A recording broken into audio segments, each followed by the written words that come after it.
और चलिए बढ़ते हैं खबरों की ओर। सबसे पहले बात कर लेते हैं अहम खबरों की। तो विधानसभा के शीतकालीन सत्र के तीसरे दिन की कार्यवाही आज दोपहर 2 बजे शुरू होगी। शीत सत्र के तीसरे दिन की कार्यवाही में क्या कुछ खास रहेगा, इस रिपोर्ट के जरिए आपको बताते हैं। तो मंजूर हमारे वजह से इसको नहीं बोलने देंगे, हम ऐसे बोल सदन चलाना है कि नहीं चलाना, तो इनकी बिना बात की बातें सुनकर हम फिर सत्ता पक्ष को थोड़ा सा ओम नमो ईवीएम भी कहना चाहिए साथ में। ईवीएम पर दोष और जो भी भाषा का इस्तेमाल करें, मर्यादित भाषा का इस्तेमाल करें। आप मेरा मुख्यमंत्री जी बिजली के बाद का ठीका टूट गया। विधानसभा शीत सत्र तीसरा दिन खास। विधानसभा के शीत सत्र का तीसरा दिन दोपहर 2 बजे शुरू होगी सत्र की कार्यवाही। सत्ता पक्ष और विपक्ष के बीच होगी नोकझोंक। तीसरे दिन की कार्यवाही हंगामेदार रहने के आसार। डीएपी खाद की कमी के मुद्दे पर विपक्ष घेरेगा सरकार। डीएपी पर कांग्रेस और इनेलो ने दिए ध्यानाकर्षण प्रस्ताव। सदन में होगी डेंगू के मुद्दे की गूंज। कच्चे कर्मचारी की नौकरी की सुनिश्चितता विधेयक होगा पारित। विधानसभा के शीतकालीन सत्र की पिछली 2 दिन की कार्यवाही में जहां राज्यपाल के अभिभाषण पर चर्चा की गई, तो सदन के पटल पर 7 विधेयक भी पेश किए गए थे। शीतकालीन सत्र के तीसरे दिन की कार्यवाही के दौरान कच्चे कर्मचारियों की नौकरी की सुनिश्चितता विधेयक पारित होने के साथ हरियाणा के लाखों लोगों के रोजगार की सुरक्षा मिलेगी, जो डबल की सरकार के लिए एक और मेडल होगा। तो वहीं डीएपी के मुद्दे पर कांग्रेस और इनेलो की ओर से रखे गए ध्यानाकर्षण प्रस्ताव ये संकेत हैं कि विपक्ष जमकर सरकार का घेराव करेगा। अब विधानसभा के शीतकालीन सत्र की तीसरे दिन की कार्यवाही में और क्या कुछ खास रहेगा, सत्ता पक्ष और विपक्ष के बीच महासंग्राम देखने को मिलेगा या कोई बड़ा जनहितैषी फैसला होगा, इसका फैसला तो वक्त ही करेगा। Bureau report, Haryana news.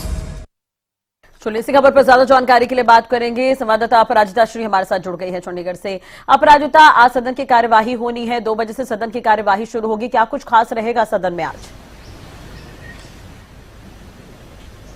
बिल्कुल, देखिए राष्ट्रीय दोपहर 2 बजे से यानी अभी से 2 घंटे बाद से जो सदन की कार्रवाई है यानी तीसरे दिन की सदन की कार्रवाई शुरू हो जाएगी। और सबसे पहले यानी 2 बजे का समय की मैं बात करूं तो देखिए जिस तरीके से सदन की जब पहला दिन की शुरुआत हुई थी, उस दिन भूपेंद्र सिंह हुड्डा के द्वारा कहा गया था कि जब भी छुट्टी के बाद सदन की कार्रवाई रखी जाए तो वो दोपहर में रखी जाए या थोड़ी देरी से रखी जाए, क्योंकि जो लोग बाहर के शहरों से आते हैं उन्हें परेशानियां हो जाती है। तो इसलिए सभी ने इस फैसले को माना था, जिसकी वजह से आज 2 बजे से कार्रवाई की शुरुआत होगी। सबसे पहले तो आज क्या कुछ चीजें रहने वाली है, तो सबसे पहले जिस तरीके से ध्यान आकर्षण प्रस्ताव की हम बात करते हैं तो 2 डीएपी खाद की बात की जाए। इसके अलावा अगर डेंगू की हम बात करते हैं तो हालांकि ये दोनों मुद्दे लगातार 2 दिन से, जब विधानसभा सत्र का पहला और दूसरा दिन रहा था, तो ये दोनों चीजें चर्चा में रही थी। तो देखिए आदित्य चौटाला के द्वारा, एमएलए हैं आईएनएलडी के द्वारा ये ध्यान आकर्षण प्रस्ताव रखा गया था, जिसको लेकर के आज चर्चा होने वाली है। उनके साथ साथ कांग्रेस के विधायक हैं आफताब अहमद, इसके साथ साथ जस्सी पेटवार और इसके अलावा शीशपाल कहरवाल के द्वारा भी इस पर चर्चा किया जाएगा। यानी सबसे पहले आदित्य देवरा चौटाला इसको लेकर के चर्चा शुरू करेंगे, जिसमें कुछ अगर और भी चीजें जोड़नी है, सवाल उठाने हैं सरकार के सामने, तो इन चीजों को लेकर बाकी विधायक भी अपनी अपनी बातें रखते हुए नजर आएंगे सदन पे। इसके अलावा अगर दूसरे मुद्दे की हम बात करते हैं तो अर्जुन चौटाला के द्वारा डेंगू के मामले को लेकर भी यहां पर ध्यान आकर्षण प्रस्ताव रखा गया है। अब देखने वाली बात है, अगर हम कांग्रेस की बात करते हैं तो गीता भुगल के द्वारा भी पहले दिन डेंगू को लेकर भी चर्चाएं की गई थी कि किस तरीके से डेंगू के जो आंकड़े हैं वो बढ़ते हुए नजर आ रहे हैं, और कांग्रेस के अन्य विधायकों ने भी इन चीजों पर सवाल उठाए थे कि डेंगू का जो भी तमाम चीजें होनी चाहिए थी, सुविधाएं होनी चाहिए थी, जो भी तैयारियां होनी चाहिए, तो वो डेंगू के जो समय होता है उससे आने से पहले से तैयारियां शुरू कर देनी चाहिए थी। मगर जिस तरीके से डेंगू बढ़ता हुआ प्रदेश में नजर आ रहा है और आंकड़ों से भी छेड़खानी हो रही है, इस तरह की चीजें भी कही गई थी सदन में। तो आज इन चीजों को लेकर के यहाँ पे चर्चाएं होंगी और जिसके जो भी कंसर्न्ड मिनिस्टर है इसका जवाब देते हुए नजर आएंगे। इसके अलावा और क्या कुछ चीजें सदन में रहने वाली आज, वो है वित्त मंत्री के द्वारा, यानी वित्त मंत्री के द्वारा क्या कुछ चीजें किस तरीके से 2024-2025 के फाइनेंशियल ईयर में क्या खर्च बर्च तमाम चीजें रहने वाली है, इन चीजों को लेकर भी यहां पे चर्चाएं किया जाएगा। इसके अलावा अगर हम प्रस्ताव की बात करते हैं, यानी कुछ प्रस्ताव हैं जो पारित होने वाले हैं,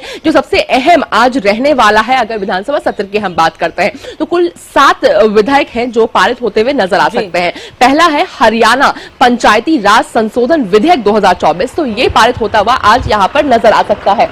इसके अलावा अगर हम दूसरे की बात करते हैं, यानी हरियाणा ग्राम श्यामलात भूमि विधेयक की बात किया जाए, संशोधन की बात की जाए, तो ये भी आज पारित होता हुआ नजर आ सकता है। इसके अलावा हरियाणा नगर पालिका संशोधन विधेयक 2024 भी पारित किया जा सकता है यहां पर। इसके अलावा हरियाणा नगर निगम संशोधन विधेयक 5वां, हरियाणा नगर क्षेत्र विकास तथा विनियम संशोधन विधेयक, इसके अलावा 6ठा हरियाणा सिख गुरुद्वारा प्रबंधक संशोधन विधेयक 2024 और 7वां हरियाणा संविदामत कर्मचारी सेवा की सुनिश्चितता विधेयक 2024 भी पारित किया जाएगा। इसके अलावा पुनः स्थापित किए जाने वाले जो विधेयक है, यानी उसमें कुल 5 है। पहला भारतीय नागरिक सुरक्षा संहिता हरियाणा संशोधन विधेयक, दूसरा हरियाणा माल और सेवा पर संशोधन विधेयक 2024, तीसरा हरियाणा कृषि भूमि पट्टा विधेयक 2024, चौथा हरियाणा विस्तार प्रस्थापक तथा अतिथि प्राध्यापक सेवा की सुनिश्चितता विधेयक 2024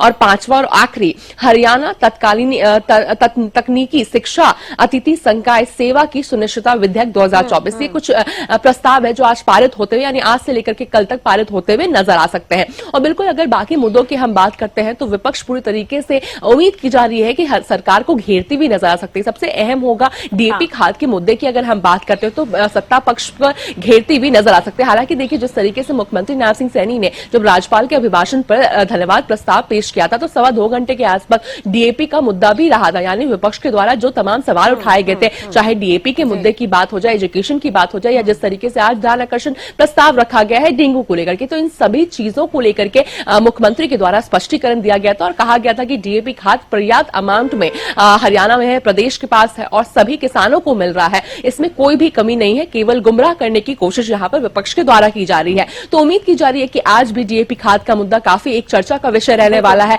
विपक्ष के द्वारा वापस से इस पक्ष सत्ता पक्ष को यहां पे घेरती हुई नजर आ सकती है। वहीं डेंगू की भी बात की जाए तो डेंगू को लेकर भी कांग्रेस के विधायकों द्वारा कहा गया था कि हर अस्पताल में अगर देखा जाए तो करीब 150-200 के आसपास मरीज हैं, मगर अगर हम आंकड़ों की बात करते हैं तो पूरे प्रदेश भर में काफी कम आंकड़े दिखाए जा रहे हैं, यानी आंकड़ों के साथ भी छेड़खानी की जा रही है। जरूरत क्या है वो है कि डेंगू के किस तरीके से प्रावधान बढ़ाई जाए, स्वास्थ्य पर ध्यान रखा जाए, ये जरूरत है। वहीं आंकड़ों के साथ छेड़खानी ना किया जाए, ये चीजें हरियाणा के यहाँ पे कांग्रेस के विधायकों के द्वारा कही गई थी। अब देखने वाली बात है आज क्या कुछ चीजें रहती है, केवल नोकझोंक ही देखने को मिलेगा जिस तरीके से, हालांकि पहले 2 दिन में हमने देखा किस तरीके से विपक्ष पक्ष को घेरती हुई नजर आई, पक्ष के द्वारा भी यानी सरकार के द्वारा भी जवाब दिए गए हैं, तो इस तरह का नोकझोंक ही रहने वाला है या कुछ बड़ी सौगातें भी यहाँ पर हरियाणा की जनता को मिलती हुई नजर आएगी। तो अभी थोड़ा इंतजार करना होगा। 2 बजे से सदन की कार्रवाई शुरू हो जाएगी और खास बात यह है कि पहले 3 दिन सदन की कार्रवाई 3 दिन रहने वाली थी, मगर चूंकि देखिए जिस तरीके से जो फर्स्ट आवर होता है यानी लंच ब्रेक से पहले जो सदन की कार्रवाई होती है वो नहीं हो रही है, क्योंकि 2 बजे से सदन की कार्रवाई शुरू होगी, तो समय कम ना मिले और जो भी बिजनेस है, जो भी कामकाज है वो अधूरे ना रह जाए, जिसको लेते हुए चौथे दिन की भी कार्रवाई होने वाली है। यानी मंगलवार को भी चौथे दिन की शीतकालीन सत्र की कार्रवाई होगी और तब तक वो चलेगी जब तक तमाम चीजें, यानी जो भी चीजें होनी है, कामकाज होने हैं, जो भी प्रस्ताव पारित करने, डिस्कशंस होने, वो सभी चीजें जब तक समाप्त नहीं हो जाएगी तब तक कल तक जो सदन की कार्रवाई है वो चलती रहेगी। जी बिल्कुल अपराजिता, और वैसे भी 2 दिन की कार्रवाई भी आपने देखी और आज तीसरा दिन है, इस पर नजर बनाए रखेगा। अपडेट आपसे लेंगे। बहुत बहुत शुक्रिया फिलहाल तमाम जानकारी और बातचीत के लिए। तो 2 बजे से सदन की कार्यवाही शुरू होगी। देखने वाली बात होगी कौन कौन से मुद्दे रहते हैं। हालांकि डीएपी का मुद्दा रह सकता है आज। इसके अलावा अगर हम 2 दिन की बात करें तो राज्यपाल के अभिभाषण के बाद चर्चा हुई थी और पराली जलाने का मुद्दा और इसके अलावा रोजगार के मुद्दे और कई तरह के मुद्दे थे जो 2 दिन में देखने को मिले हैं। और आज कई विधेयक जो है वो पेश हो सकते हैं। 7 विधेयक जो है अपराजिता भी उसकी जानकारी भी दे रही थी। बेरोजगारी कानून व्यवस्था को लेकर भी आज हंगामा हो सकता है।